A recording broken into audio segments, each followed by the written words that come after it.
you. Chalo, we are starting with third chapter, theory of production. Let us first understand what all things are to be read or what all things are to be covered. Set. Let us understand what all things are we supposed to study in this chapter. This chapter is divided into two parts. One, where we have to study factors of production, and second, where we have to study production function. Okay. Factors of production कितने होते हैं? 5. कौन से?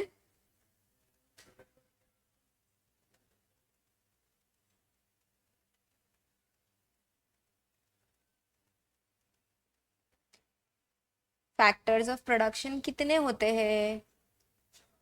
4. दिखावे पे मत जाओ, अपनी अकल लगाओ. हाँ, लैंड, लेबर, कैपिटल एंड ऑन्थ्रोपोन्थ्रो. याद है, ये हमने पहले भी डिस्कस किया था कि फैक्टर्स ऑफ प्रोडक्शन 4 होते हैं. फैक्टर्स ऑफ प्रोडक्शन यानी कि ऐसे फैक्टर्स जिनकी वजह से प्रोडक्शन होता है, जिनके बिना आपको लैंड, लेबर, कैपिटल, ऑन्थ्रोपोन्थ्रो, इसमें से कोई एक भी चीज तुम स्किप कर सकते हो फॉर प्रोडक्शन. लैंड चाहिए, लेबर चाहिए, कैपिटल भी चाहिए एंड ऑन्टरप्रेन्योर भी चाहिए. You can not produce anything without these 4. इसमें से एक को भी तुम स्किप भी नहीं कर सकते. ओके, ऐसा तुमको चारों के चारों चाहिए to produce anything, right? So factors of production are land, labour, capital.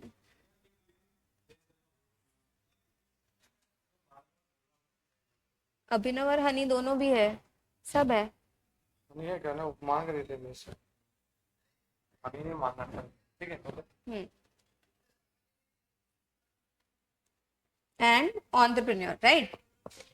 Production, ये शायद आप SYGC में करके आए हो. Land, labour, capital, entrepreneur. Land is anything on the surface, above the surface, below the surface. किया है ना ऐसा कुछ? हाँ. Production function is further divided into two. Short run production function and long run production function. Short run production function is also known as law of variable proportion या तो law of returns to factor, whereas long run production function is called as law of returns to scale. Chapter 3 इतना ही पढ़ना है. 4 factors को पढ़ने हैं और 2 छोटे छोटे लॉ पढ़ने हैं. That's it. जिसमें से फैक्टर्स तुम पढ़ के आया तो वो तुम मुझे पढ़ाएगा. 2 छोटे छोटे लॉ मैं तुमको पढ़ा दूंगी, क्योंकि शायद तुमने इसके बारे में कभी सुना नहीं, कभी पढ़ा नहीं, right?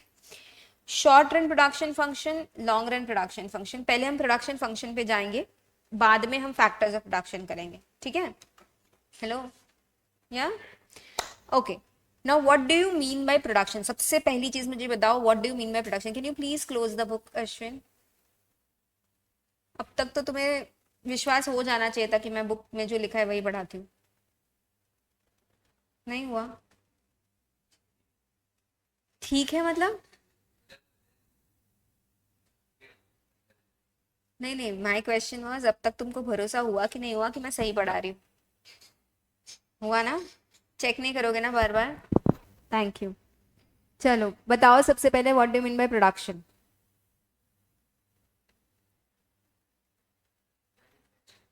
Manufacturing. What else? Yes Abhinav, Honey, what do mean by production?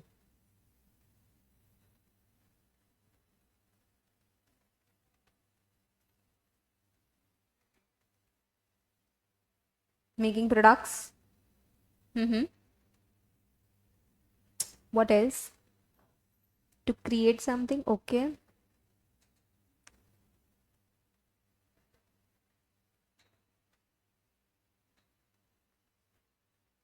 Yes, Dhruv. ઉપવાસ કર્યો છે? બીજો ઉપવાસ છે? પહેલો છે. કાલ ખાધું તું ને? बोला मन चल।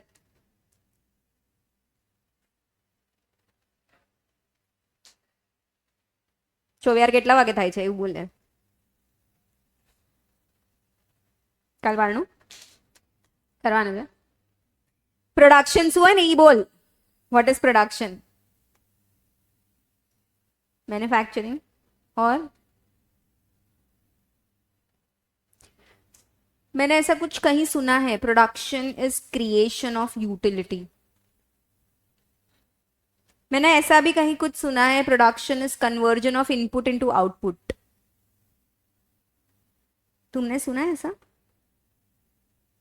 तुम कहाँ सुनेगा यार तुम साइंस बंदा साइंस में थोड़ी ऐसा कुछ होता है ना see to call anything as production 3 चीजें होनी बहुत जरूरी है first conversion of input into output raw material को फिनिश गुड्स में कन्वर्ट करना that is production creation of utility होना बहुत इंपॉर्टेंट है क्रिएशन ऑफ यूटिलिटी मतलब क्या कि किसी भी चीज में तुम यूटिलिटी क्रिएट कर रहे हो what does that mean let me give you an example suppose would समझते हो लॉग ऑफ वुड वो ऐसे की ऐसे पड़ा है क्या वो हमारे किसी काम में आ रहा है नहीं बट तुम उसमें से टेबल बना रहे हो उसमें से तुम चेयर बना रहे हो यानी कि तुमने क्या किया उसमें यूटिलिटी क्रिएट किया so when you create utility into something that is called as production हमें पर्ल्स मिलते हैं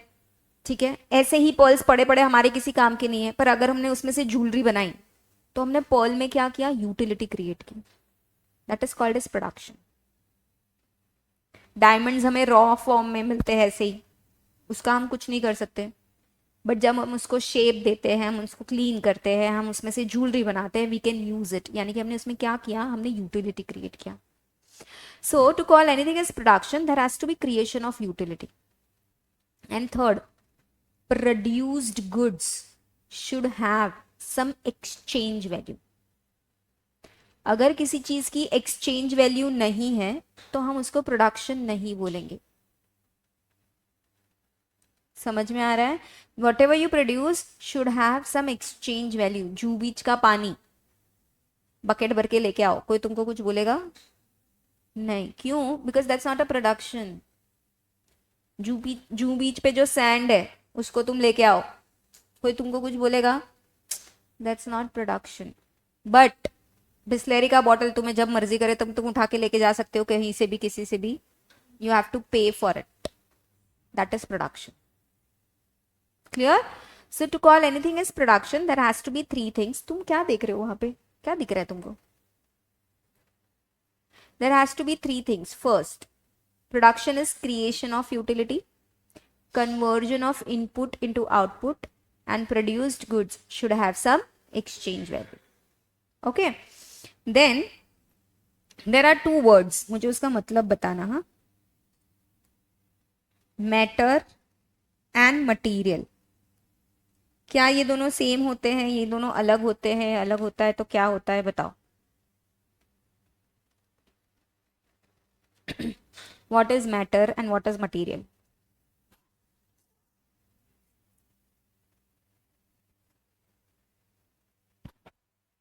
दोनों के बीच में क्या डिफरेंस है एक्सेप्ट कि मैटर में डबल टी है मटेरियल में एक ही टी है ऐसा फालतू वाला मेरे को डिफरेंस मत बताना प्लीज एक दूसरे के कान में नहीं मेरे को बताओ बोला चला मैटर मतलब वो मैटर होता है ना राड़ा हो जाता ना that's matter mixture of material is matter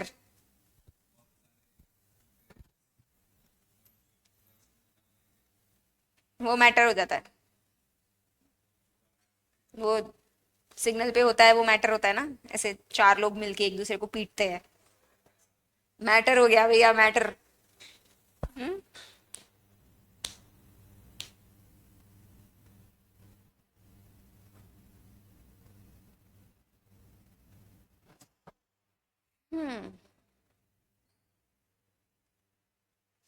economics की लैंग्वेज में बोले सो अगर साइंस की लैंग्वेज में बोले ma'am, matter ma'am, anything which occupies space and has mass, that's matter. ये भी जैसे तुमको पता था, याद था, तो बताना चाहिए ना। इकोनॉमिक्स की टर्म्स में बोले तो anything which is freely available in nature is matter, somewhere related to what I just said, कि जो फ्रीली अवेलेबल है, which occupies a space, which has mass, school में पढ़ाया था ऐसा, that is matter. But anything which is created by man is material. Okay, the things which are created by man is material, but anything which is available freely in nature is called as matter. So if I say wood, it is matter, but if I say table, it is material. If I say rocks, they are matter, but rocks में से कुछ बनाया तुमने, that's material. If I say sand, that is matter. Sand में से कुछ बनाया तो it is material. समझ लो, matter and material. हाँ, अयो अयो अयो, एक मिनट एक मिनट एक मिनट, हमने प्रोडक्शन का मतलब तो कर दिया, फंक्शन का मतलब क्या होता है? फंक्शन, फंक्शन में जाते हो कभी? क्या होता है वहां पे? खाना, वेरी गुड। फंक्शन में क्या होता है? खाना। और क्या होता है? हाँ जी, और बहुत कुछ, वही पूछ रही हूँ, और बहुत कुछ क्या होता है? किस चीज का फंक्शन है उस पर डिपेंड करता है। शादी है तो क्या होगा? शादी की रस्म होगी, और एंगेजमेंट हुई तो एंगेजमेंट की रस्म होगी, और हाँ, મને ખબર છે તારો ઉપવાસ છે, प्लीज वेट। और क्या होता है? सो कैन आई से फंक्शन में रिलेशंस बनते हैं? कैन आई से फंक्शन में रिलेशंस बनते हैं? बनते हैं, टूटते, इस कौन से फंक्शन में रिलेशन टूटते हैं? किसी को नहीं बुलाया, मुंह चढ़ा के बैठ गया, वहां पे फंक्शन में झगड़ा हो गया, है ना? But that's very rare. In real तो फंक्शन में रिलेशन, जिस चीज का फंक्शन है वहां पे तो रिलेशनशिप्स ही बन रहे, राइट? तो फंक्शन का मतलब होता है रिलेशनशिप, और किसका फंक्शन है ना वो आगे लिखा होता है। जैसे आपने बताया मैरिज फंक्शन है तो मैरिज की रस्में होंगी, फेरे होंगे, ये होगा वो होगा। सेम में प्रोडक्शन का फंक्शन मतलब ऐसा रिलेशनशिप जिसमें इनपुट और आउटपुट की बातें होगी, because production is nothing but conversion of input into output. So a relationship between input and output is production function. I repeat, a relationship between input and output is called as production function. Clear? एक और चीज यहाँ पे लिखा है short run and long run. Short run मतलब क्या और लॉन्ग रन मतलब क्या?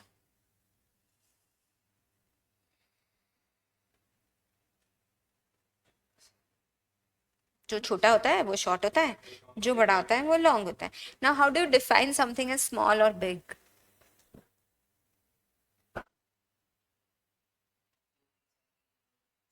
So when we talk about 2-3 years, it's a short run, and when we talk of more than 2-3 years, that's long run. 5-10 years. So what about 4? 4 is short. So you want to say that till 5 it's a short run, and if it is more than 5 it's a long run. That is what you want to say, Dhruv? Okay. और कोई? अश्विन?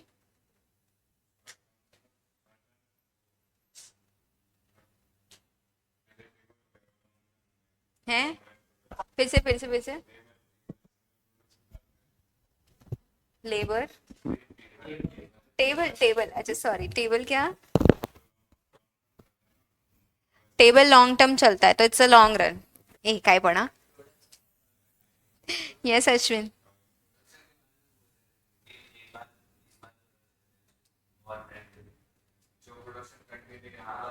जो production continue होता रहेगा that's a long run, और जो हमने what is short period, that's my question is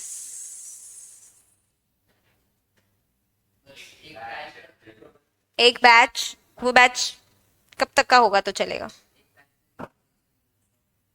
एक time ही, जब एक ही बार किसी चीज का प्रोडक्ट। हाँ तो that is what my question is, किस टाइम तक? कौन बोलेगा? प्रोडक्ट बोलेगा? वो बोलेगा कि ये मेरा, देखो देखो ये मेरा शॉर्ट रन है। हाँ? ये मम्मा, कहाँ से कहाँ चले जाते हो तुम लोग। देखो, अकाउंट्स की लैंग्वेज में बोले ना तो generally less than 1 year is short run and more than 1 year is long run, but economics में ऐसा नहीं है। इकोनॉमिक्स में it is based on factors of production. If at least one factor is fixed, then it is short run. If all the factors are variable, it's a long run. अगर चारों के चारों factors variable है तो हम उसको long run बोलेंगे। अगर चार में से कोई एक भी फिक्स्ड है, यानी कि 2 भी हो सकते हैं, 3 भी हो सकते हैं, चारों के चारों नहीं हो सकते, अगर कोई भी फैक्टर फिक्स्ड है तो हम उसको शॉर्ट रन बोलेंगे। Now what do you mean by fixed and variable? ऐसा फैक्टर जो हमारे प्रोडक्शन के साथ चेंज ना हो, ऐसा फैक्टर जो हमारे प्रोडक्शन के साथ चेंज ना हो तो हम उसको फिक्स्ड फैक्टर बोलेंगे। सपोज मैंने एक गोडाउन लिया है, गोडाउन की कैपेसिटी है 10,000 यूनिट्स रखने की। इफ आई प्रोड्यूस 10 यूनिट्स, एक ही गोडाउन की जरूरत है।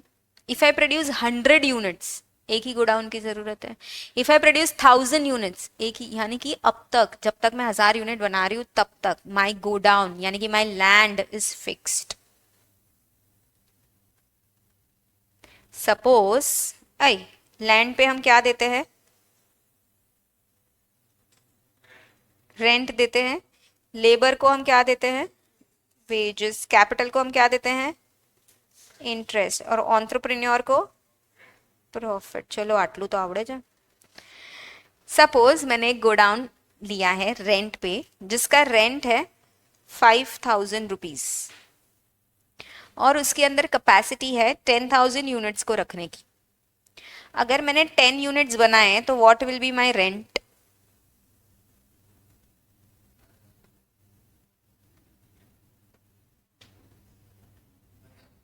फाइव थाउजेंड ही ना। अगर मैंने 100 यूनिट्स बनाए तो, अगर मैंने 150 यूनिट्स बनाए तो, अगर मैंने 2,000 3,000 बनाया तो, अगर मैंने 5,000 बनाया तो, यानी कि ये ऐसा फैक्टर है जो मेरे प्रोडक्शन के साथ चेंज नहीं हो रहा है, यानी कि ये कैसा है? फिक्स्ड है। बट इसके सामने अगर मैं लेबर की बात करूं, अगर 10 लेबर लाऊंगी तो सपोज 100 रुपया कॉस्ट है, 20 लेबर लाई तो 200 हो जाएगा, 30 लेबर लाई तो 300 हो जाएगा। The more number of labours you have, the more wages you have to give. This is called as variable factor. मैं ज्यादा प्रोड्यूस करूंगी तो मुझे ज्यादा लेबर चाहिए, मैं कम प्रोड्यूस करूंगी तो मुझे कम लेबर चाहिए, यानी कि ये लेबर कॉस्ट मेरे प्रोडक्शन के हिसाब से चेंज हो रही है। और अगर ये प्रोडक्शन के हिसाब से चेंज हो रही है तो ये वेरिएबल फैक्टर है। मोबाइल छोड़ के जा, मोबाइल छोड़ के, मोबाइल छोड़ के जा। हाँ, सो लेबर ऐसी कॉस्ट है जो मेरे प्रोडक्शन के हिसाब से चेंज होती है। If I produce more I will need more labour, if I produce less I will need less labour. So the cost will also change और द प्रोडक्शन और the factor will only change as per the change in production. तो उसको हम बोलते हैं variable. So the thing which changes with the change in production is variable, and the thing which does not change with the change in production, it is fixed. Short run is a period, short run is a period is that short where you cannot change everything. So because you cannot change all the factors, there is one factor which is fixed. Why? Because the period is short, you cannot make a lot of changes. तो इसको हम short run बोलते हैं। Whereas long run is a period where you can change everything. You have that much time to change all. So all are variable. And it is called as long run. याद करो जब हमने elasticity पढ़ा था हमने ये पढ़ा था कि हम शॉर्ट रन में इन इलास्टिक होते हैं। याद करो, डेट पे जाना था, पेट्रोल, हाँ, अब याद आया ना, पेट्रोल बहुत महंगा हो गया था, शॉर्ट रन में हम चेंजेस ला पा रहे थे क्या? नहीं, क्यों? क्योंकि हमारे पास इतना टाइम नहीं है। Same is the case here, हम सारे के सारे फैक्टर्स चेंज नहीं कर पा रहे हैं because period is short. So there is one factor which is fixed, you cannot change it. But if you can change all the factors, it will be variable and it will be called as long run. अगर तुम उनके law के नाम देखोगे ना तो तुमको समझ में आएगा, यहाँ पे लॉ ऑफ वेरिएबल प्रपोर्शन लिखा है, यानी कि थोड़ा सा ही पार्ट वेरी हो रहा है, सिर्फ एक प्रपोर्शन है जो वेरी हो रहा है, सब कुछ वेरी नहीं हो रहा है। It is return as law of returns to factor, कुछ ही फैक्टर्स चेंज हो रहे हैं, whereas here it is law of returns to scale, पूरी की पूरी स्केल चेंज हो रही है।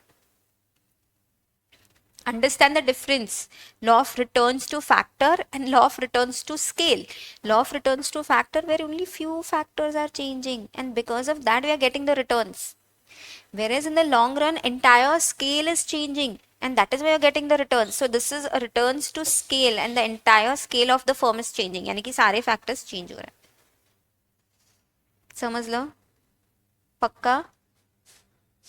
एग्जाम में तुमको ये बोला नहीं जाएगा कि ये क्वेश्चन शॉर्ट रन का है या ये क्वेश्चन लॉन्ग रन का है। एग्जाम में ये बोलेंगे returns to factor, understand it is short run का क्वेश्चन। एग्जाम में बोला variable proportion, understand the question is of short run. Exam में बोला returns to scale, understand the question is of long run. Clear? चलो अभी पहले लिख लो कि इस चैप्टर में पढ़ना क्या क्या है।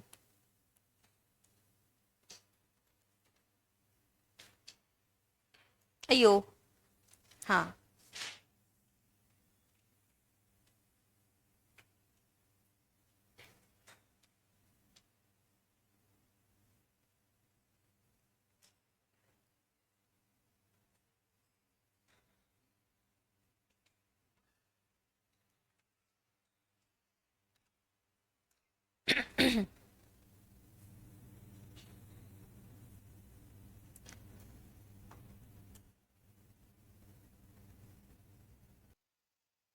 डन। प्रोडक्शन का मतलब लिखेंगे,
लास्ट वाली लाइन समझ में आई तुमको?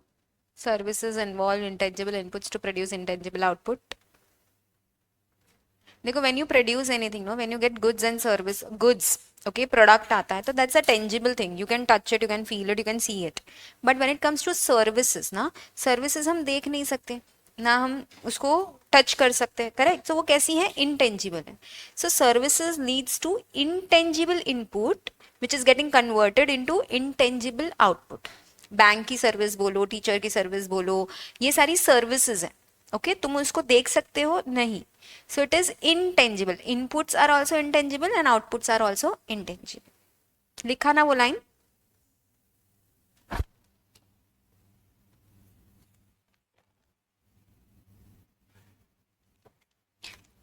नेक्स्ट हम मतलब लिखेंगे प्रोडक्शन फंक्शन का।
मेरे बाद लेक्चर है किसी का मैथ्स कितने बजे?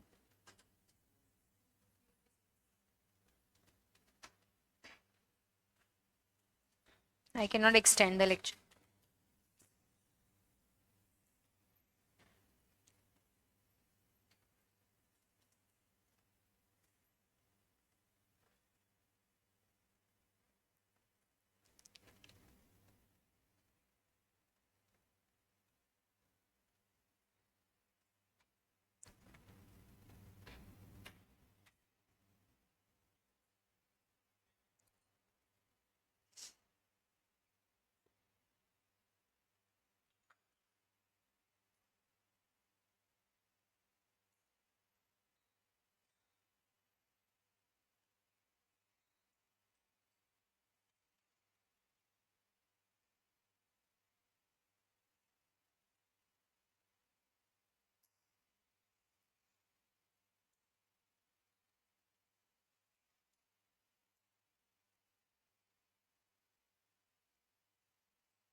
Done.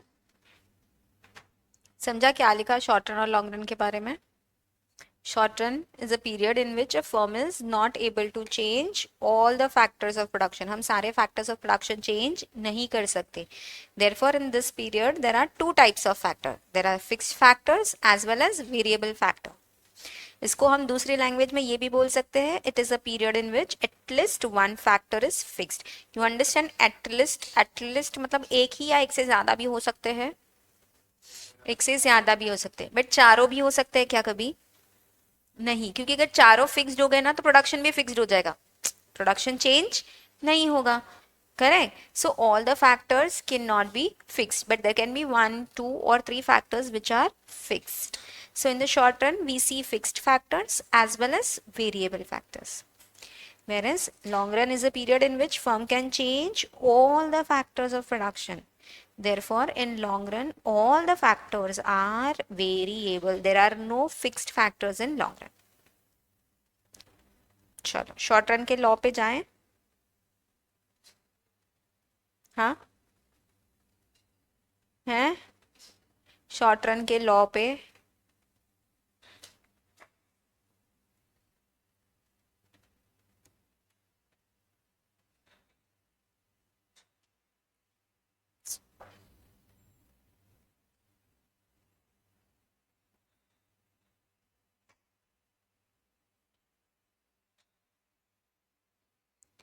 Short run production function, which is also known as law of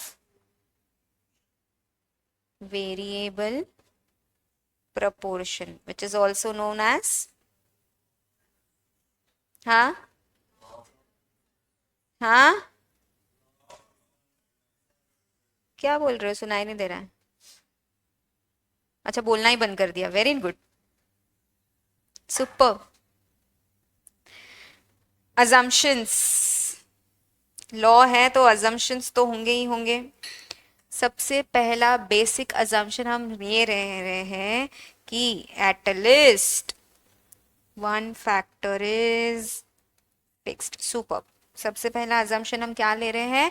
at least one factor is fixed, क्योंकि हम शॉर्ट रन पढ़ रहे हैं तो हम ये अज्यूम कर रहे हैं कि कोई एक फैक्टर तो कैसा है? फिक्स्ड है। दूसरा अजम्पशन हम ये ले रहे हैं,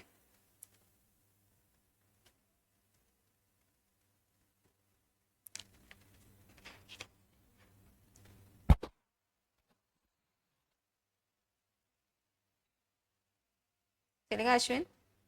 थैंक यू। दूसरा हम ये बोल रहे हैं टेक्नोलॉजी रिमेन्स अनचेंज्ड। क्यों? क्योंकि अगर टेक्नोलॉजी चेंज हो गई तो मेरी प्रोडक्शन लेवल भी चेंज हो जाएगी। एडवांसमेंट आएगा तो प्रोडक्शन फास्ट फास्ट होने लगेगा, फिर मेरा लॉ गलत हो जाएगा। तो हम अज्यूम कर रहे हैं कि टेक्नोलॉजी भी चेंज नहीं हो रही है। Consider only, this is very important, physical unit of input and output. यानी कि हम ये लॉ पढ़ने के टाइम पे हम सिर्फ physical units of input and output की बात करेंगे, यानी कि हम ये बात करेंगे कि कितने के इनपुट गए, सॉरी कितने इनपुट गए, कितने आउटपुट आए। हम ये नहीं बात करेंगे कितने के इनपुट गए और कितने के आउटपुट, यानी कि हम यूनिट्स की बात करेंगे, हम उनकी प्राइस की, उनकी कॉस्ट की बात नहीं करेंगे, because for that we have a different chapter, theory of cost. Here we are studying theory of production. हम जब भी ये लॉ की बात करेंगे हम सिर्फ ये बात करेंगे कि कितने यूनिट्स इनपुट डाले, कितने यूनिट्स आउटपुट आए। We will not talk about their prices और cost. Is this clear? Is this clear? assumption, सबसे पहला assumption हमने लिया at least one factor is fixed। Second assumption हमने लिया कि टेक्नोलॉजी रिमेन्स अनचेंज, क्योंकि अगर वो चेंज हो गई तो हमारा लॉ गलत हो जाएगा। तीसरा हमने लिया consider only physical units of input and output, यानी कि हम नंबर ऑफ यूनिट्स की बात करेंगे, हम उनकी कॉस्ट की, प्राइस की बात नहीं करेंगे। ठीक है? यस हनी, ये लिखना है बट अभी नहीं, I give you time. To understand the law हमें तीन चीजें पहले समझनी पड़ेगी, TP, FP and MP. Total product, average product and marginal product. Total product is the total production you do.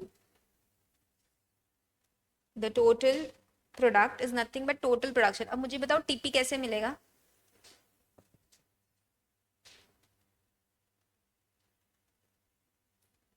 Summation of MP याद करो, मैंने बोला था कहीं पे भी जाओ टोटल मार्जिनल का रिलेशन चेंज नहीं करना। बोला था मैंने, हमने जब relationship between total utility and marginal utility किया था तब मैंने आपको क्लियरली बोला था कि कहीं पे भी जाओ टोटल और मार्जिनल का रिलेशन चेंज नहीं होता। टीपी कैसे डिराइव होता है? TP N is equal to MP1 plus MP2 plus MP3 up to MPN, correct? Marginal कैसे डिराइव होता होगा? TPN माइनस TPN-1 और delta TP upon delta N. एक और फॉर्मूला हमने किया था, याद करो। मैंने बोला था जब नंबर्स में एक से ज्यादा का डिफरेंस हो तो हमें ये फॉर्मूला यूज करना पड़ता है। एवरेज कैसे मिलता है? Average, how do you find average of anything? 5 साल का एवरेज प्रॉफिट निकालना है, how do you find it? Total profit of 5 साल डिवाइड बाई 5। कितना सोच क्या रहा है तुम एवरेज में? एवरेज कैसे निकलता है? टोटल अपॉन द नंबर्स, तब जाके एवरेज मिलता है।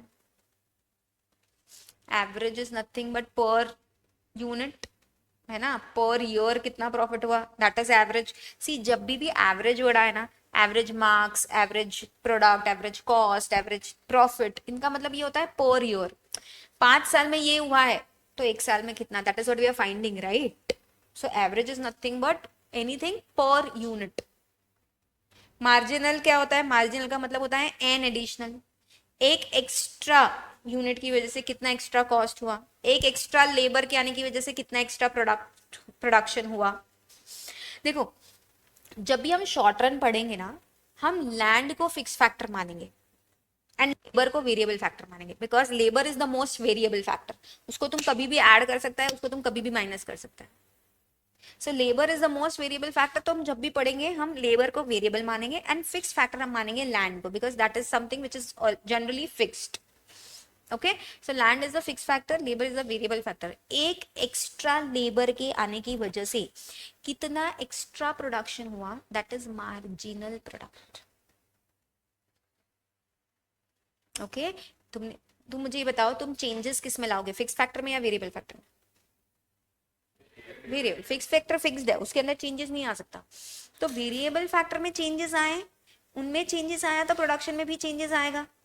तो एक एक्स्ट्रा वेरिएबल फैक्टर आने की वजह से कितना एक्स्ट्रा प्रोडक्शन हुआ, दैट इज मार्जिनल प्रोडक्ट।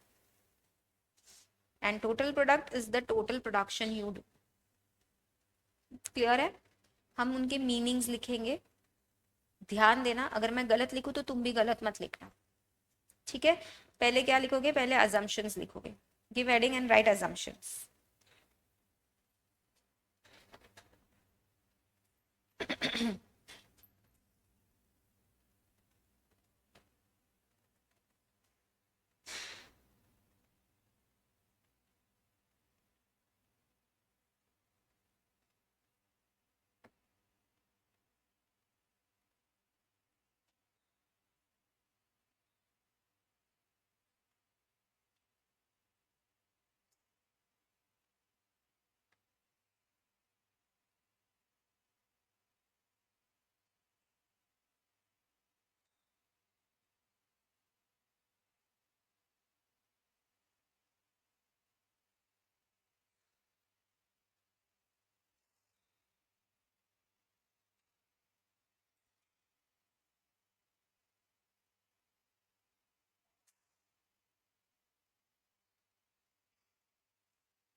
हो गया?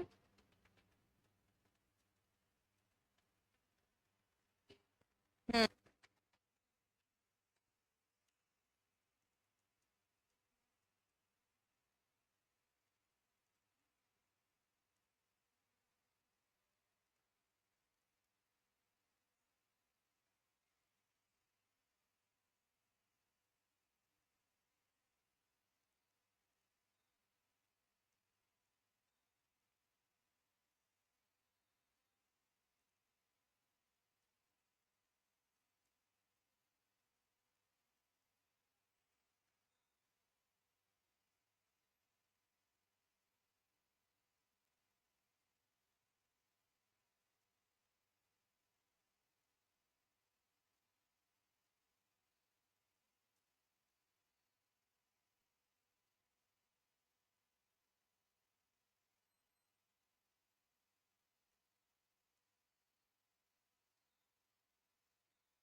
गलत मत लिखना, हाँ।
Who is Aarav?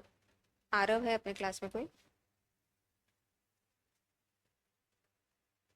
Aarav, are you from CA Foundation?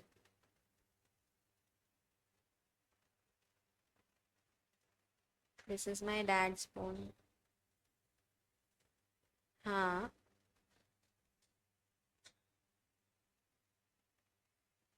you are a CA. Economics. Are you part of this batch? You have never attended my lecture before, have you?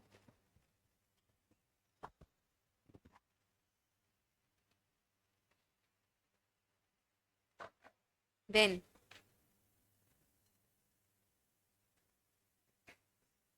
नको, बंद नको करा. गरम होते मला.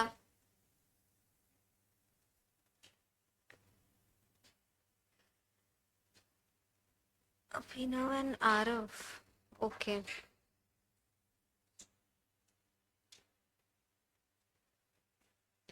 यहाँ गरमी जायचंय प्लीज.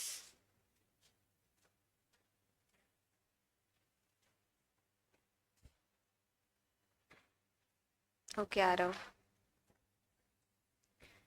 कंफर्टेबल ध्रुव?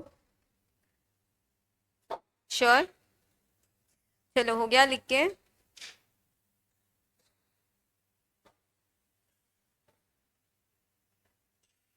नहीं? Okay please continue. I am waiting Honey. Honey आप क्लास में क्यों नहीं आए हो?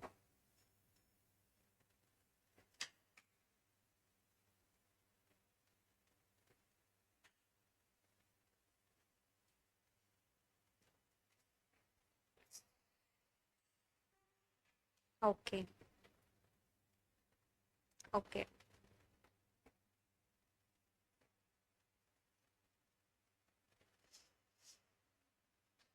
Yes Aarav.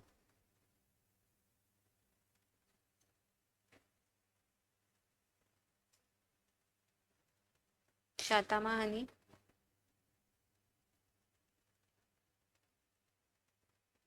Hmm.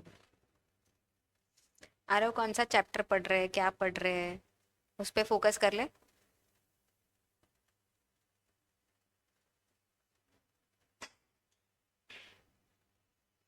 Honey done writing? Hmm. Yes, we are doing third chapter first unit theory of production. Hmm. चलो क्या लिखा है देख लो एक बार जल्दी, करेक्ट लिखा है कि नहीं लिखा है? TP TP, total product, total it is the sum of all physical units of output which you produced by all the factors of production, whether it is fixed factor or variable factor, सबने मिलके जो total output बनाया, that is total product, and this is the formula, you know this right? Marginal is the additional product produced by an additional unit of a variable factor. एक extra variable factor के आने की वजह से जितना extra output बना that is marginal product. देखो additional extra fixed के साथ कभी नहीं लगता because the factor is fixed, you cannot add or you cannot change it. What you can change is the variable factor. तो एक एक्स्ट्रा वेरिएबल फैक्टर के आने की वजह से कितना एक्स्ट्रा आउटपुट बना that is marginal product, and this is the formula. And average is nothing but total divide by number, so it is nothing but per unit variable factor कितना output बना, यानी कि पर लेबर कितना output.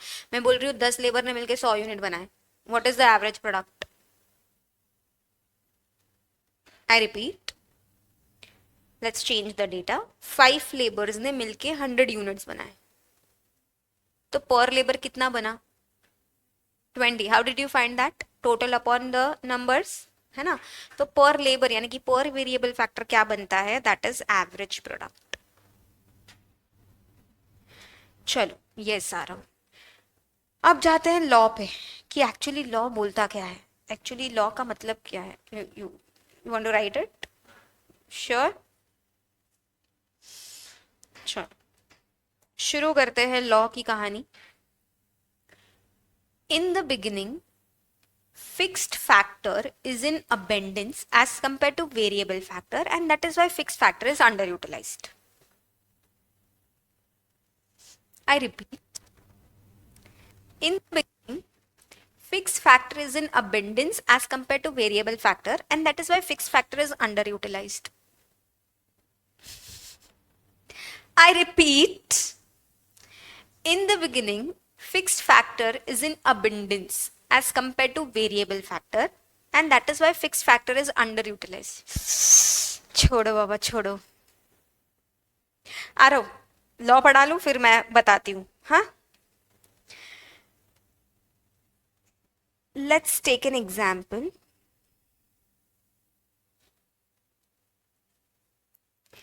मेरे पास एक बड़ा सा पीस ऑफ लैंड है, ये मेरी बड़ी सी लैंड है which is nothing but a fixed factor, right? इसके ऊपर एक भी लेबर नहीं है, क्या मेरी लैंड यूटिलाइज हो रही है? मैंने एक लेबर लाया,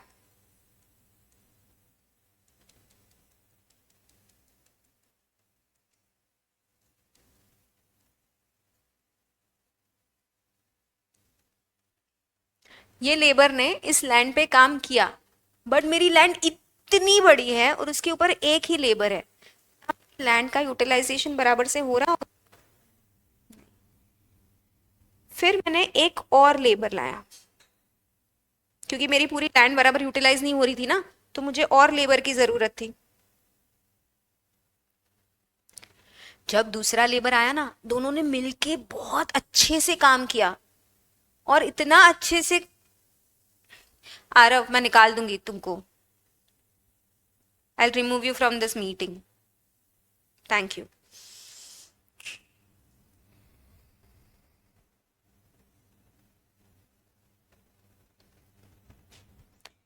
एक और लेबर आया और वो दोनों ने मिलके अच्छे से काम किया, एक दूसरे को बहुत ज्यादा हेल्प की, तो है ना प्रोडक्शन बहुत ज्यादा बढ़ गया।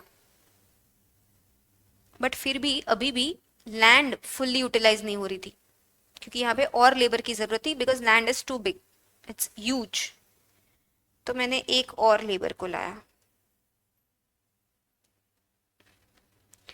अब और प्रोडक्शन बढ़ रहा है, मैंने एक और लेबर को लाया, और अब क्या हो रहा है ना, प्रोडक्शन बढ़ रहा है बट बहुत ज्यादा नहीं बढ़ रहा है, क्योंकि एक से भले दो, दो ने मिलके काम किया, अच्छे से किया, ये किया, तीसरा आया, चौथा आया, obviously production will increase, but ऐसे नहीं कि बहुत ज्यादा इंक्रीज हो रहा है। क्यों? क्योंकि अब चार हो गए ना, तो थोड़ी बातें हो रही है, थोड़ी मजाक मस्ती हो रही है। सोचो तुम अकेले पढ़ रहे हो ना, तो चीजें स्लो स्लो हो रही है, तुम्हारे फ्रेंड के साथ पढ़ रहे हो ना, तो तुम एक दूसरे को हेल्प कर रहे हो, सॉल्व कर रहे हो, डाउट सॉल्व हो रहे, ये हो रहे, अच्छे से पढ़ाई हो रही।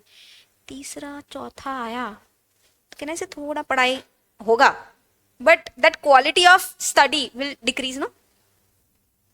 एक और आया और प्रोडक्शन हुआ, एक और आया और प्रोडक्शन हुआ। अब क्या हो गया ना, 6 लेबर्स ने मिलके लैंड को अच्छे से अपने अपने में डिवाइड कर दिया, और अब अच्छे से प्रोडक्शन कर रहे हैं। अब जितना हो सकता था उतना मैक्सिमम प्रोडक्शन इस लैंड से वो कर रहे हैं। अब इससे ज्यादा प्रोडक्शन इस लैंड से हो ही नहीं पाएगा, क्योंकि ये 6 अपना बेस्ट दे रहे हैं, और जितना मैक्सिमम प्रोडक्शन हो पा रहा है उतना दे रहे हैं, यानी कि कहना है से अब मेरा प्रोडक्शन मैक्सिमम हो गया। मैंने फिर भी एक लेबर को लाया, मैंने फिर भी एक लेबर को लाया। क्या इन लेबर्स की यहाँ पे जरूरत थी? क्या ये यहाँ आएंगे तो उनको, उनके पास कुछ काम धंधा होगा जिसकी वजह से वो खुद तो काम करेंगे नहीं, दूसरों को भी काम करने देंगे नहीं? अब क्या होगी, अब पार्टी होगी।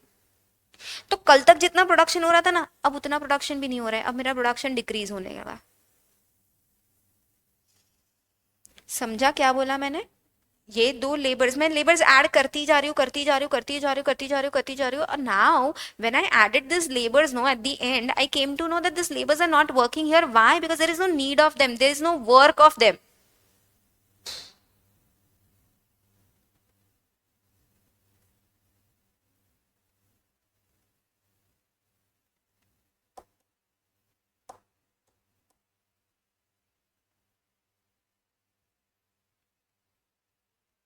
Who is this Madhvi? Madhvi, are you part of this batch?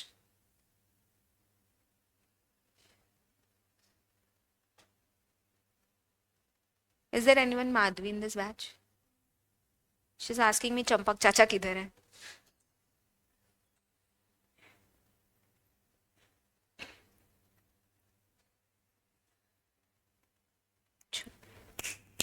सुनो ना, अब क्या हो गया, ये लेबर्स को ऐड किया, तो ये लेबर्स खुद तो काम कर नहीं रहे, दूसरों को भी करने नहीं दे रहे, करेक्ट? जिसकी वजह से कल तक जितना प्रोडक्शन हो रहा था ना, आज उतना प्रोडक्शन भी नहीं हो रहा है, अब प्रोडक्शन डिक्रीज हो रहा है, क्योंकि सब मिलके पार्टी कर रहे हैं।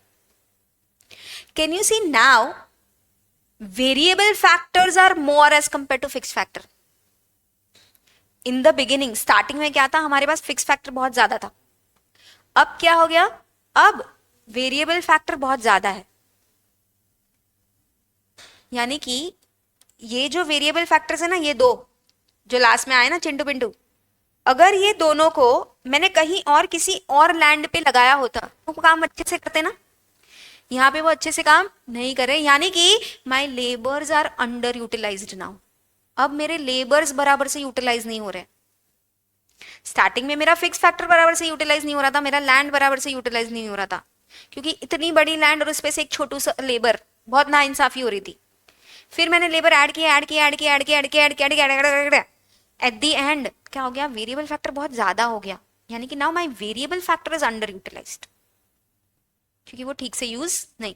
अंडर यूटिलाइज मतलब क्या, जब कोई चीज ठीक से यूटिलाइज नहीं हो रही, that is called as under utilised. तो now my labors are not properly utilized, and that is why we call that labors are underutilized. Clear? देखो, लॉ खत्म हो गया, कितना ही है लॉ, समझो क्या था लॉ में। इन द बिगिनिंग फिक्स्ड फैक्टर, फिर से जो मैं लाइन बोली थी ना, मैं फिर से बोल रही हूँ. In the beginning fix factor is in abundance as compare to variable. Abundance मतलब प्लेंटी, बहुत ज्यादा होना. In the beginning, fixed factor is in abundance as compared to variable factor, and that is why fixed factor is underutilized. Fixed factor बराबर से utilize नहीं हो रहा है. जैसे जैसे हम variable factor add कर रहे हैं, my production is increasing. Initially, my production is increasing at increasing rate. यो क्या वर्ड यूज किया? Increasing rate. ये वर्ड हमने कहीं यूज किया है पहले भी. Diminishing rate, constant rate. जाओ रिलेशनशिप बिटवीन मार्जिनल टोटल पे जाओ जरा. Relationship between marginal and total.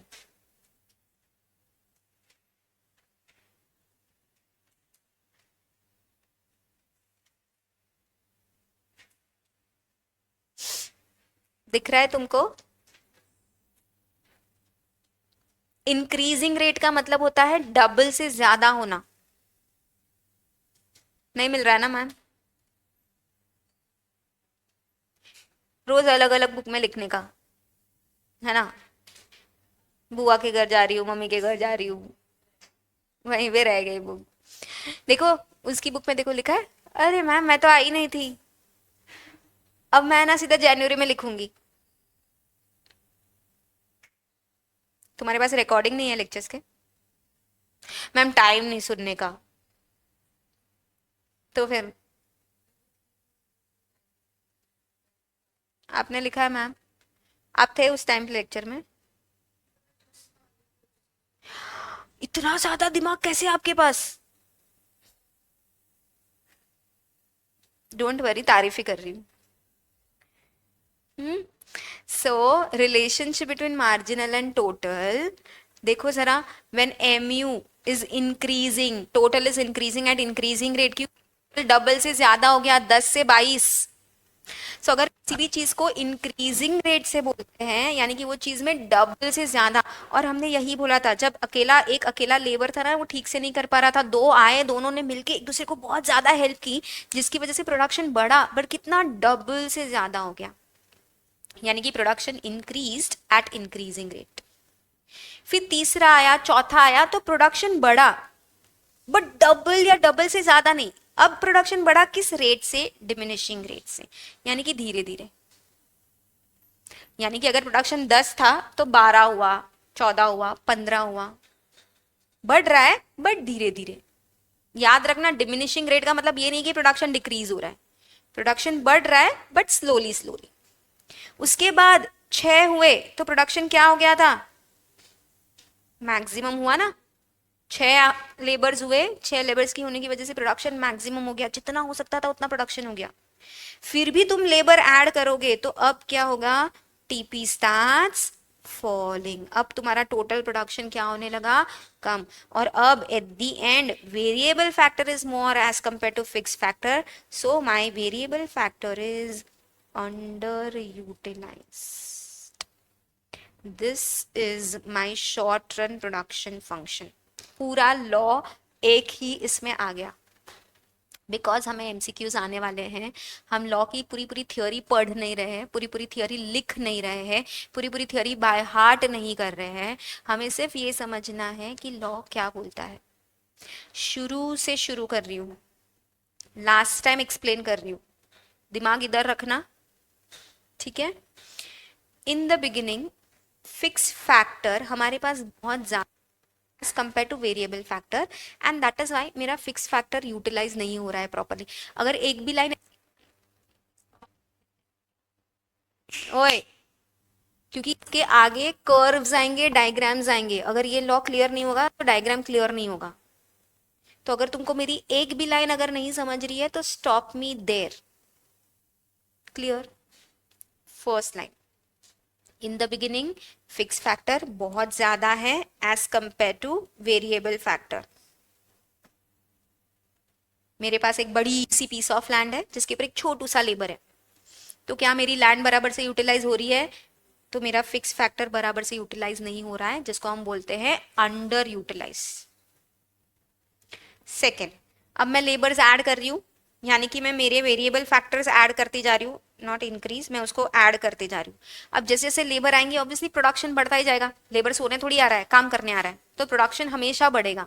But initially मेरा प्रोडक्शन बढ़ रहा है इंक्रीजिंग रेट से। क्यों? क्योंकि इनिशियली जब लेबर्स आ रहे हैं तो वो अपना बेस्ट दे रहे हैं और जितना हो सके उतना ज्यादा काम कर रहे हैं, एक दूसरे को हेल्प कर रहे हैं, तो मेरा प्रोडक्शन बढ़ रहा है, डबल डबल से ज्यादा हो रहा है। बट फिर और लेबर ऐड करती जाऊंगी तो अब उनके बीच में बातें होने लगेगी, थोड़ा टाइम पास होने लगेगा, तो अब प्रोडक्शन इंक्रीजिंग रेट से नहीं इंक्रीज हो रहा है, अब प्रोडक्शन हो रहा है डिमिनिशिंग रेट से इंक्रीज। और लेबर्स लाए तो अब सब अपना बेस्ट दे रहे हैं, जितना हो सकता है उतना प्रोडक्शन कर रहे हैं, यानी कि अब प्रोडक्शन क्या हो गया, मैक्सिमम हो गया। फिर भी मैं लेबर ऐड करूंगी तो मेरा प्रोडक्शन स्टार्ट्स फॉलिंग, बिकॉज अब इन लेबर्स की यहाँ कोई जरूरत नहीं थी, इन दोनों की यहाँ कोई जरूरत नहीं थी, फिर भी वो वहां है, तो उनके पास कुछ काम धंधा नहीं है, खुद तो काम करेंगे नहीं, दूसरे को काम करेंगे नहीं। Same is the case with your studies. If you are studying alone, शायद तुमको ज्यादा टाइम लगे टू अंडरस्टैंड कॉन्सेप्ट और thing. When you have some else with you, if you get doubt, तो तुम वो सॉल्व इजीली फास्टली सॉल्व हो जाएगा वो डाउट, क्योंकि वो बंदे को आ रहा है, तो तुम दोनों एक दूसरे को हेल्प कर रहे हो, फास्टली सॉल्व हो रहा है, तुम्हारी स्टडीज अच्छे से हो रही है। तीसरा आया, चौथा आया, स्टडीज हो रही है बट कंपैरेटिवली स्लोअर हो रही है। फिफ्थ सिक्स सेवेंथ आया तो अब स्टडी होगी ही नहीं, अब पार्टी होगी। Correct? So your production will start falling. Now at the and मेरा फिक्स फैक्टर जितना है ना, मेरे इस फिक्स्ड फैक्टर पे मेरा वेरिएबल फैक्टर ज्यादा है, तो now variable factor,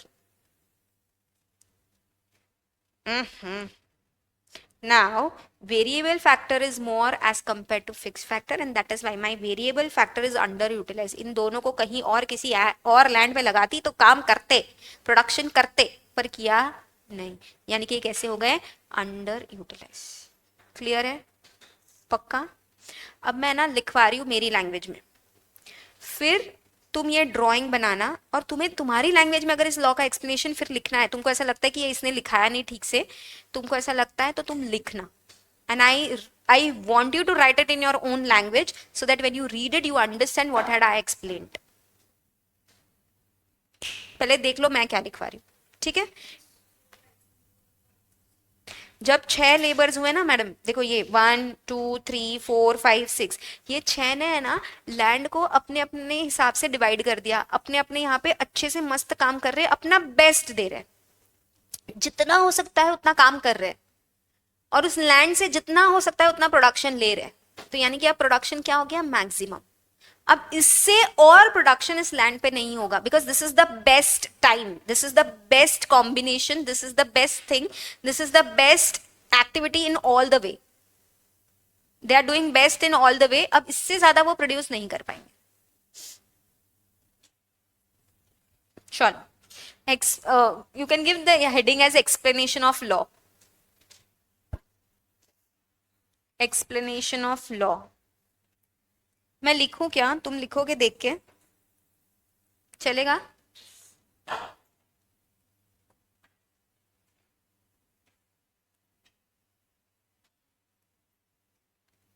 colour which colour do you want? हाँ, ध्रुव कौन बोला? ध्रुवज बोलो ऐसे, ध्रुव शू बोलो? White colour? Okay, sorry Dhruv for asking such question.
Meeting and करूँ, इसमें हैक हो रहा है। अच्छा नहीं, वो ये लोग रहते हैं, या फिर उसको ऑफ कर लेता हूँ उसको।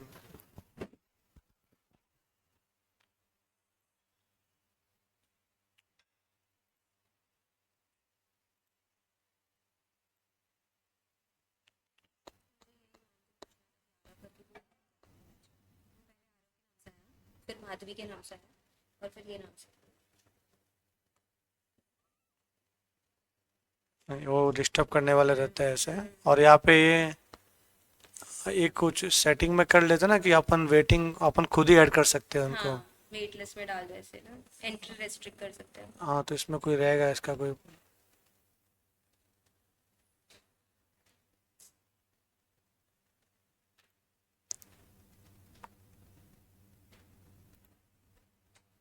सेटिंग में होना चाहिए ना मैम।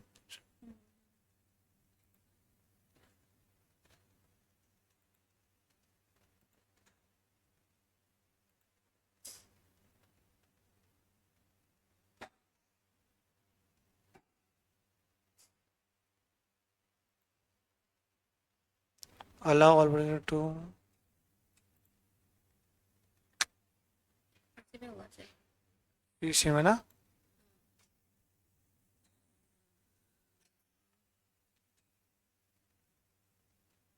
लॉक मीटिंग करके इनेबल मीटिंग। हाँ, अभी वेटिंग रूम में आएगा, फिर आप ही ऐड कर सकते हो। हाँ ना, ये अभी वो आएगा तो उसको ऐड करना ही नहीं है।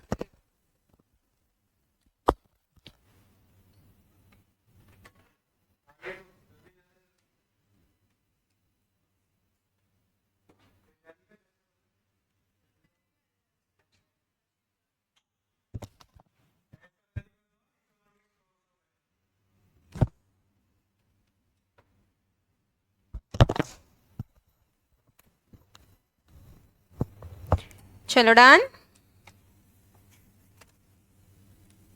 डन हनी। अभिनव। ए ध्रुव, सो करे जा।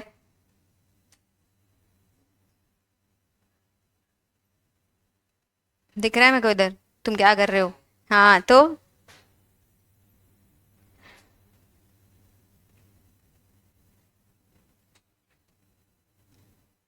मैसेजेस तुमने किए थे?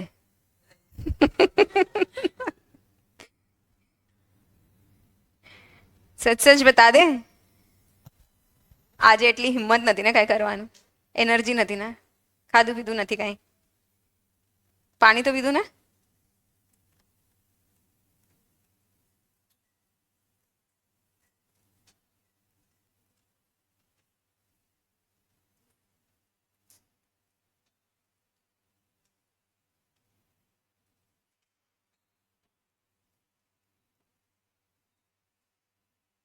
चलो इधर देखो, इधर देखो, इधर इधर इधर इधर इधर इधर।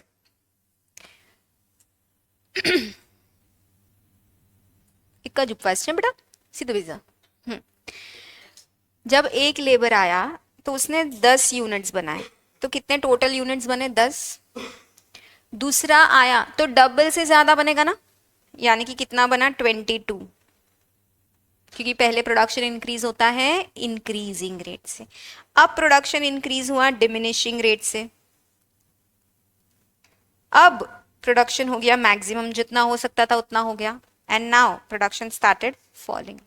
This is as per the law. Okay, now please find AP and MP for me. शुरू हो जाओ तुम्हारी बुक में। Please find AP and MP.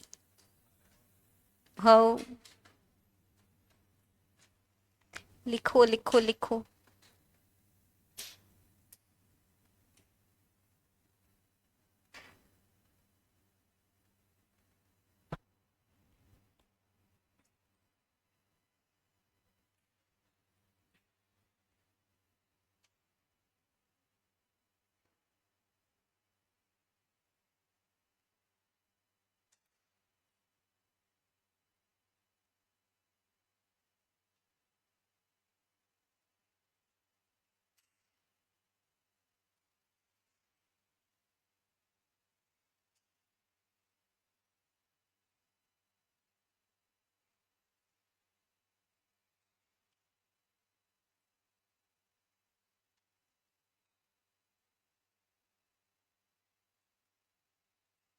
10 first वाला 10 है।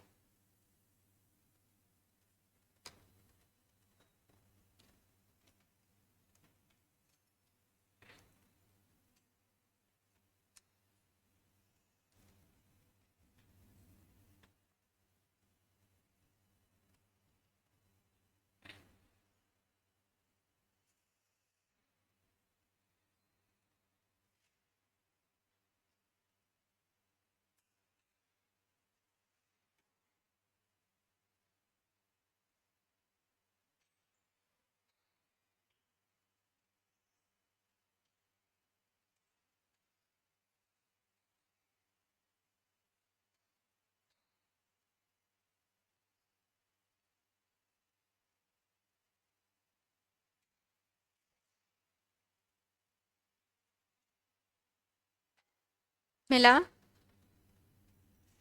कैल्सी की जरूरत पड़ गई? नहीं ना? ये अरे क्या, इसमें क्या शॉर्टकट?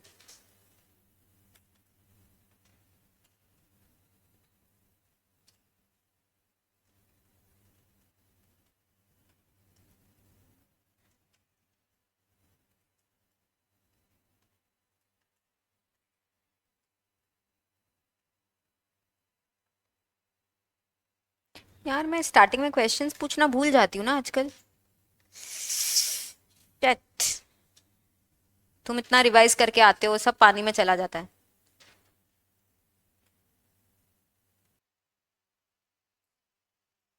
मिल रहा है?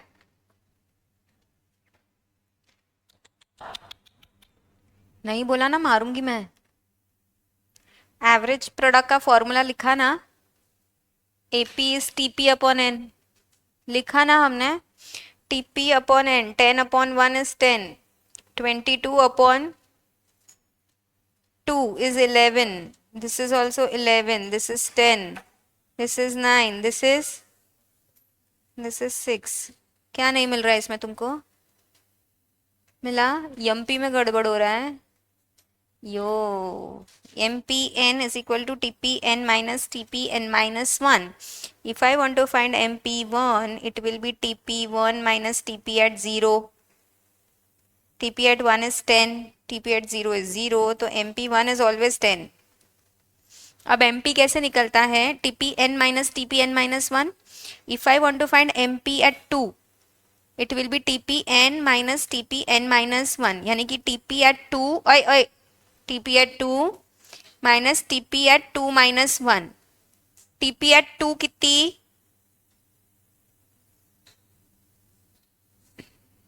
22 ना, minus tp at 2 minus 1 is 1, tp at 1 कितनी? 10, तो mp कितना आ गया? 12। देखो हमेशा है ना ऐसे करने का, यहां का mp ढूंढना है ना, तो this minus this, 33 minus 22, 40 minus 33, 45 minus 40, tpn minus tpn minus 1। if I want to find if I want to find mp at 7, it will be tp at 7 minus tp at 6। tp at 7 is 42, tp at 6 is 45, तो answer will be -3, which is this। समझू? ये आया ना सबका table? किसी को कोई आपत्ति इस टेबल में? नहीं ना? क्योंकि अगर आपत्ति है तो तुम इसका रिलेशनशिप नहीं समझ पाओगे। Relationship between TP AP, relationship between AP MP. जाऊं उस पे?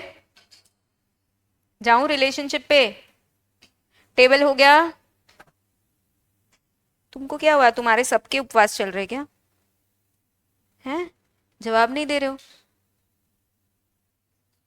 ऐसे फर्स्ट लेक्चर में भी तुम इससे ज्यादा बोल रहे थे मेरे साथ। इतने दिन का गैप हो गया ना, तो वो ऐसे कनेक्शन टूट गया। अब हम फिर से हम अच्छे बच्चे बन गए।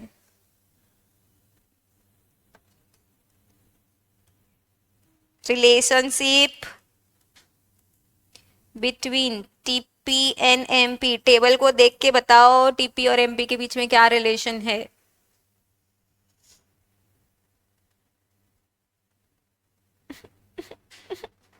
मैं रो दूंगी, सच बता रही हूँ, मैं रो दूंगी अगर तुम टोटल मार्जिनल का रिलेशन नहीं बता पाओगे तो। फिर से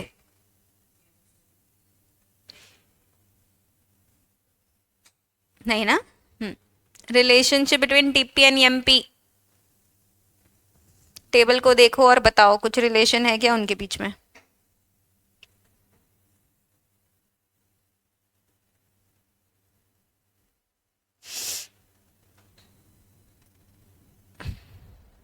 बिफोर फ्यू लेक्चर्स मैंने एक सेंटेंस बोला था, अगर तुमको याद हो, कि तुम कहीं पे भी जाओ टोटल और मार्जिनल का रिलेशनशिप सेम होता है। फिर वो टोटल यूटिलिटी मार्जिनल यूटिलिटी है, टोटल प्रोडक्ट मार्जिनल प्रोडक्ट है, टोटल कॉस्ट मार्जिनल कॉस्ट है, टोटल रेवेन्यू मार्जिनल रेवेन्यू है। Wherever you go the relationship between total and marginal remains the same. ऐसा मैंने बोला था। तो तुम मुझे अब बिना टेबल देखे बताओ टोटल और मार्जिनल के बीच में क्या रिलेशन होता है।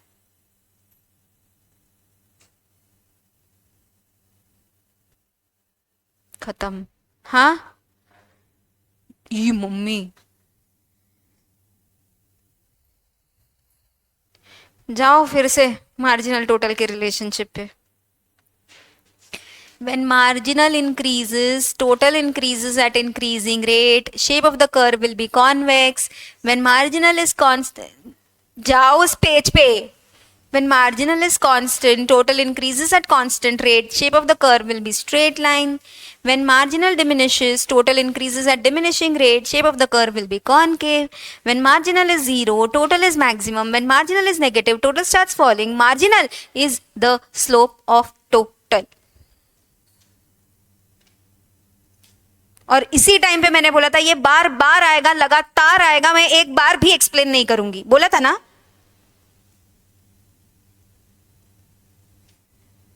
तुम घर पे जाके पढ़ते क्यों नहीं हो यार। अब देखो वो रिलेशन यहां पे भी हो रहा है क्या, देखो मार्जिनल इंक्रीज हो रहा है, can you see marginal is increasing here, total is increasing at increasing rate, double से ज्यादा।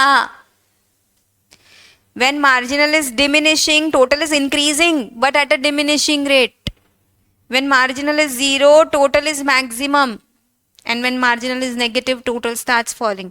मैम तो constant rate वाला क्यों नहीं आया, नहीं आया। Okay, here production is first increasing at increasing rate, then at diminishing rate. Is this the same relationship here also? सुनाई नहीं दे रहा है, नहीं सुनाई दे रहा है, और कम बोलते जा रहे हो तुम।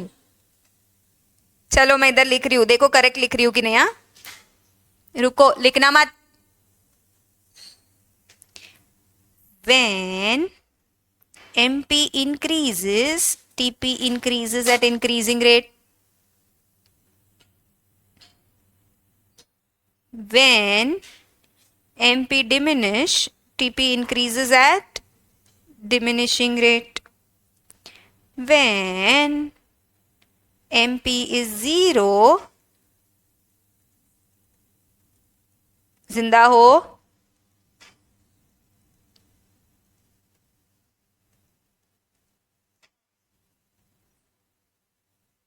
करेक्ट लिख रही हूं मैं।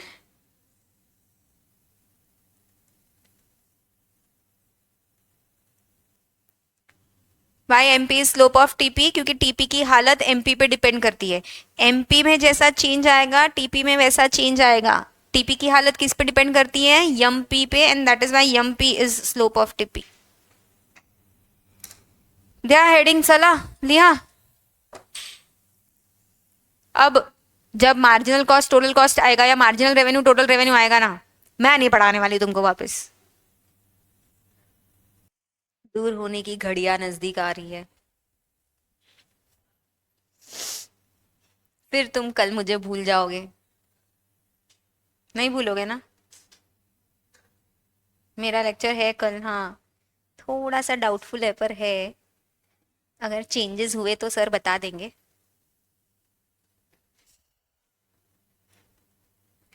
કેમ માર લેક્ચર ન જોતો ધ્રુવ તને? હા, तो क्यों प्रे कर रहे हो कि लेक्चर ना हो? तो क्या प्रे किया आपने कि लेक्चर कैंसिल ना हो? ऐसे ही भगवान का अचानक से याद आ गया आपको, वेरी नाइस। हाँ, भूख लगा है, प्रे कर रहा है कि भूख ना लगे। नहीं लगेगी, पढ़ाई पे ध्यान दोगे ना तो कुछ नहीं होगा।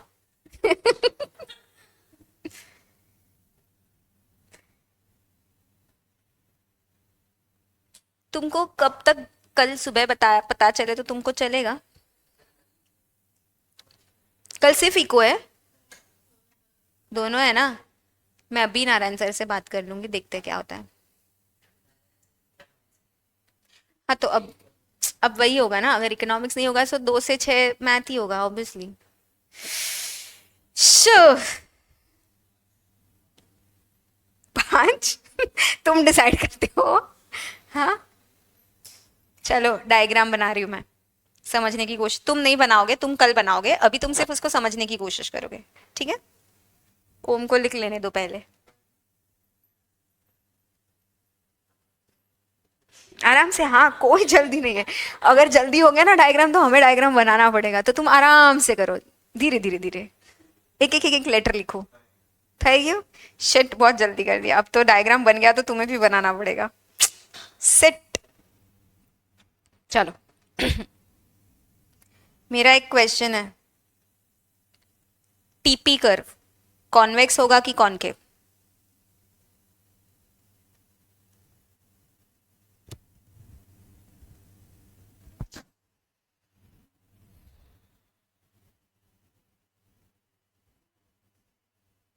कॉन्वेक्स।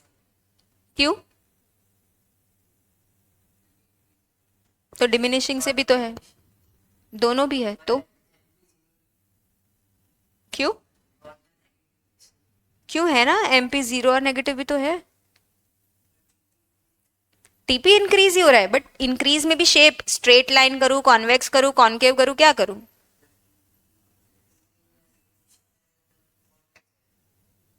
डिमिनिशिंग में भी कॉन्वेक्स। फिर से जाओ उस पेज पे,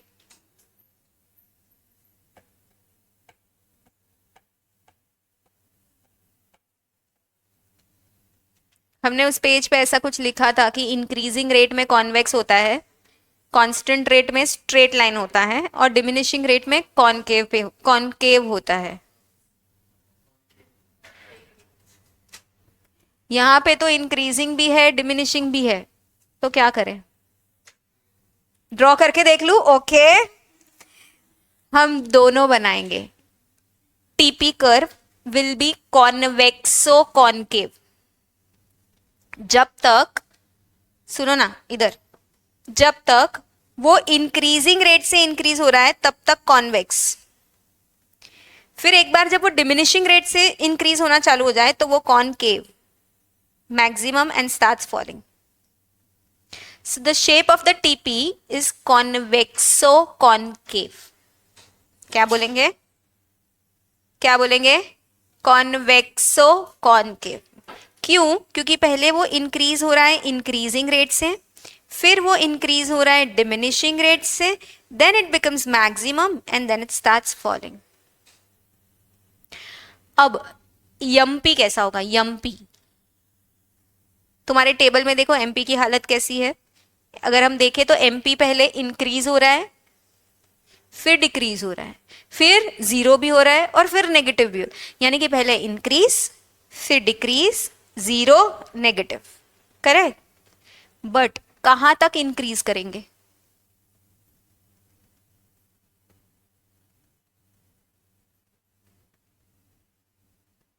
जब तक टीपी इंक्रीज हो रहा है इंक्रीजिंग रेट से। यानी कि हम क्या करेंगे, हम एक ऐसा पॉइंट फाइंड करेंगे जब तक वो कॉन्वेक्स है, और इस पॉइंट से हम एक लाइन बनाएंगे। एक और पॉइंट हम फाइंड करेंगे जब वो मैक्सिमम है, और वहां से भी एक लाइन बनाएंगे, क्योंकि इस पॉइंट पे एमपी को जीरो बताना है, इस पॉइंट पे एमपी को जीरो बताना है। अब एमपी ड्रॉ करते हैं। ओए बड़ा कौन है, टीपी बड़ा है कि एमपी बड़ा है? देखो टेबल टेबल टेबल टेबल, बड़ा कौन है, टीपी की एमपी? टीपी बड़ा है तो टीपी ऊपर रहेगा, तो एमपी उसके नीचे से बनेगा। तो एमपी को पहले इंक्रीज करते हैं, कब तक? इस पॉइंट तक, जब तक टीपी इंक्रीजिंग रेट से इंक्रीज हो रहा है। After this point TP is increasing eight diminishing rate, तो मैं एमपी को डिक्रीज करूंगी। फिर मैं उसको इस पॉइंट से निकालूंगी, क्योंकि यहां पे एमपी 0 होना चाहिए ना,